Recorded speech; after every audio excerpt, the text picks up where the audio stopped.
नमस्कार दोस्तों, RCN news channel पर हार्दिक स्वागत है। इस चैनल के माध्यम से लगातार आपको सबसे ऑथेंटिक जानकारी देने का प्रयास किया जाता है। वही जानकारी दी जाती है जो सही और सटीक होती है। वीडियो को ध्यान से सुनिएगा, कमेंट बॉक्स में अपनी प्रतिक्रिया दीजिएगा। बातों में कितना आपको दम लगता है, मेरी बातें कितनी सही आपकी नज़रों में हैं, कमेंट बॉक्स में ज़रूर बताएं। लेकिन चैनल को सब्सक्राइब करके जाएं अगर आपको वीडियो पसंद है। पहली खबर के बारे में बात कर लेते हैं। पहली खबर सिपाही भर्ती को लेकर। बिहार की सिपाही भर्ती में कड़े इंतजाम किए गए हैं। चयन परिषद ने सभी डीएम को भेजा है पत्र। 7 दिन चलेगी परीक्षा और परीक्षा पारदर्शी तरीके से होनी चाहिए, कोई गड़बड़ी नहीं होनी चाहिए। सिपाही के 21,391 पदों के लिए बहाली होनी है। परिषद ने अगस्त में उपरोक्त तारीखों पर केंद्र उपलब्ध कराने के लिए सभी जिला अधिकारियों को पत्र लिखा है। इस पत्र के मुताबिक अगस्त में 7 अलग अलग दिन परीक्षा ली जाएगी। आपको बता दें 11 तारीख, 18 तारीख, 21 तारीख, 25 तारीख, 28 तारीख और 31 तारीख को परीक्षा होगी अगस्त माह में। निर्देशित किया गया है कि विवादास्पद स्कूल और कॉलेजों को केंद्र न बनाया जाए। आपको बता दें अक्टूबर में पेपर लीक होने पर रद्द की गई थी परीक्षा। संभावित अभ्यर्थियों की संख्या भी जिलों को दे दी गई है। तो दोस्तों, इस परीक्षा को कितनी पारदर्शी तरीके से कराया जाएगा यह देखने वाली बात होगी। सिपाही के 21,000 से अधिक पदों के लिए करीब 18 लाख अभ्यर्थियों ने आवेदन किया है। 18 लाख अभ्यर्थियों का भविष्य कब बनेगा? 18 लाख में 21,000 के नंबर में कौन आएगा, यह देखने वाली बात होगी। क्या यह भर्ती परीक्षा परिषद के द्वारा पारदर्शी तरीके से कराई जा सकेगी? कमेंट बॉक्स में जरूर बताएं। अगली अपडेट है हरियाणा की। हरियाणा के मुख्यमंत्री नायब सिंह सैनी फ्लोर टेस्ट के लिए तैयार हो गए हैं। पूर्व सीएम ने कांग्रेस को एमएलए की परेड कराने को कहा है। पूर्व मुख्यमंत्री मनोहर लाल खट्टर का दावा है जेजेपी के 6 विधायक उनके संपर्क में हैं। अजय चौटाला जेजेपी के जो 6 विधायक पूर्व सीएम के संपर्क में हैं उनके नाम सार्वजनिक करें। मैं आपको बताना चाहता हूं कि पूरी उम्मीद है कि अगर फ्लोर टेस्ट हो गया तो हरियाणा में कांग्रेस की सरकार बन जाएगी और बीजेपी की सरकार गिर जाएगी। तो अब देखना होगा क्या होता है। आगे कोई अपडेट मिलेगा तो ज़रूर दूंगा। अगली खबर अमित शाह के बेटे को लेकर है। अमित शाह के बेटे को ऐसे पद पर बैठा दिया गया है, मालूम होना चाहिए। कई लोगों ने ऐसा दावा किया कि अमित शाह के बेटे को कुछ नहीं आता है, अमित शाह के बेटे को इंग्लिश नहीं आती, अमित शाह के बेटे को क्रिकेट के बारे में कोई नॉलेज नहीं है। इस पर जो है अनुराग ठाकुर, जैसा कि आपको मालूम होगा, अनुराग ठाकुर के बारे में आपको पता होगा, किसी का बेटा होना कोई गुनाह नहीं है। अनुराग ठाकुर का कहना है, जो कि बीजेपी के हैं, उनका साफ साफ कहना है किसी का बेटा होना गुनाह नहीं है। जैसा अपनी काबिलियत के दम पर बीसीसीआई में हैं, उन्होंने क्रिकेट में बहुत योगदान दिया है, वो भी बहुत छोटी उम्र में। क्या आपको लगता है कि जैसा क्रिकेट के क्षेत्र में बहुत बड़े योगदान दिए हैं, क्या आपको लगता है कि जैसा के पास काबिलियत है, क्या आपको लगता है कि जैसा के पास इतनी काबिलियत थी कि उन्हें बीसीसीआई के वरिष्ठ पद पर बैठा दिया गया, बड़े पद पर बैठा दिया गया? कमेंट बॉक्स में ज़रूर बताएं। और अनुराग ठाकुर के बातों में कितना दम है।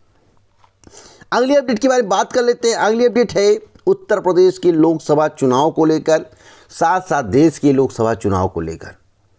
उत्तर प्रदेश में कितनी सीटों पर चुनाव होना है सभी को पता है, और देश में कितनी सीटों पर चुनाव होना है सभी को पता है। 13 सीटों समेत देश के, उत्तर प्रदेश की 13 सीटों समेत देश भर में 96 सीटों पर मतदान आज है। चौथे चरण में गिरिराज, अखिलेश, ओवैसी सहित 1,717 प्रत्याशियों की किस्मत दांव पर है। अब सवाल है कि चौथे चरण में कौन जीत रहा है? तो उत्तर प्रदेश में चौथे चरण में कांटे की लड़ाई है, और चौथे चरण में सपा की ज़्यादा सीटें निकलेंगी। इतना नोट कर लेना, बहुत ही हकीकत बात बता रहा हूँ, सपा की ज़्यादा सीटें निकलेंगी चौथे चरण में। एक बड़ी अपडेट और देना चाहता हूँ बेरोजगारों को लेकर। बेरोजगारों की दुर्दशा किसने की? वर्तमान सरकार ने की। बेरोजगारों को किसने रुलाया? वर्तमान सरकार ने रुलाया। बेरोजगार किसने बनाया? वर्तमान सरकार ने बनाया। अगर वर्तमान सरकार ने ना बनाया होता तो आज विपक्ष को मौका बोलने का नहीं होता। बेरोजगार युवाओं की दुर्दशा ने ही विपक्ष को दिया है मौका। इस बात को मानिए।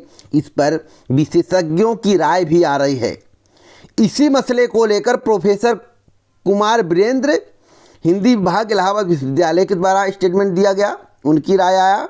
इधर राहुल भारद्वाज नेहरू रोड बड़ौद बागपत के हैं, उनका भी एक नज़रिया सामने आया। उन्होंने कहा कि बेरोजगार युवाओं की दुर्दशा ने ही विपक्ष को मौका दिया है। तो दुर्दशा किसके राज में हो रहा है? बीजेपी राज में हो रहा है। दुर्दशा किसके राज में करवाया गया? बीजेपी राज में करवाया गया। कैसे लाठी से चार्ज किया जाता है भैया? मैं इसको चार्ज बोलता हूँ, लाठी चार्ज नहीं, मैं लाठी से चार्ज करना बोलता हूँ।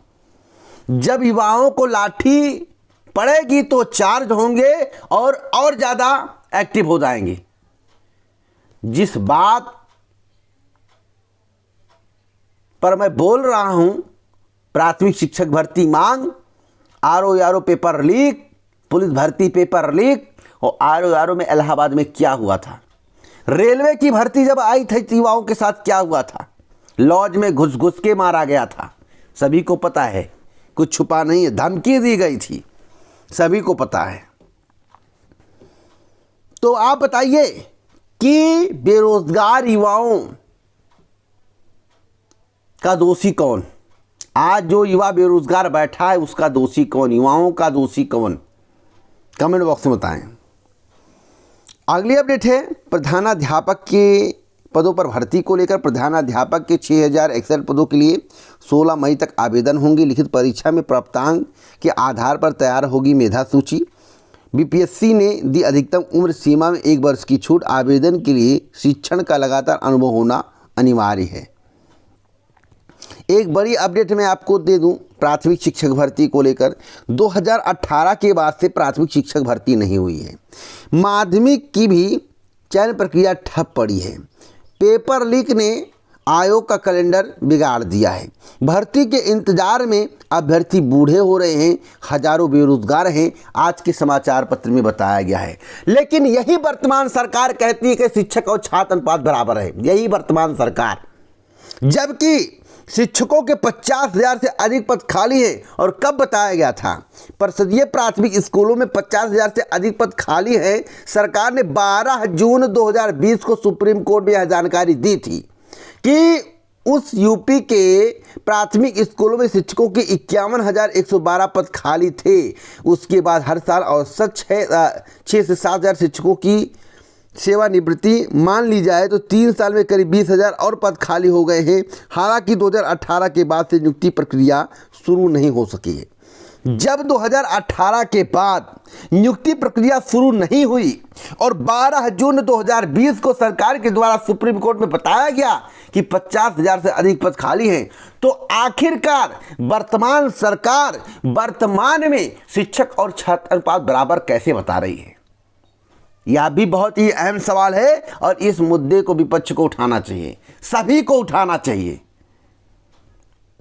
इसका मतलब सरासर वर्तमान सरकार झूठ बोल रही है।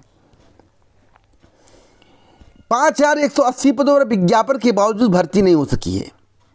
सभी को पता है उच्चतर शिक्षा सेवा आयोग ने एडेड कॉलेजों में असिस्टेंट प्रोफेसर के 1,017 पदों पर भर्ती 2022 में आवेदन लिए थे। उसमें टीटी पीटी की भर्ती है, असिस्टेंट प्रोफेसर की भर्ती अभी तक परीक्षा नहीं हो पाई है। अभी तक आयोग का गठन और बैठक हो रही है। बैठक में गुड़छल्ले, अब क्या बताऊं, कहना नहीं चाहिए। अरे शर्म आनी चाहिए। इतने दिनों से भर्ती पेंडिंग है। आयोग का गठन चुटकियों में सरकार चाहे करवा ले।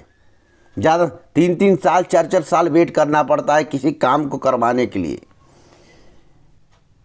यूपी की बात कर ले तो यूपी की भर्तियों का हाल देखकर आप चौंक जाएंगे।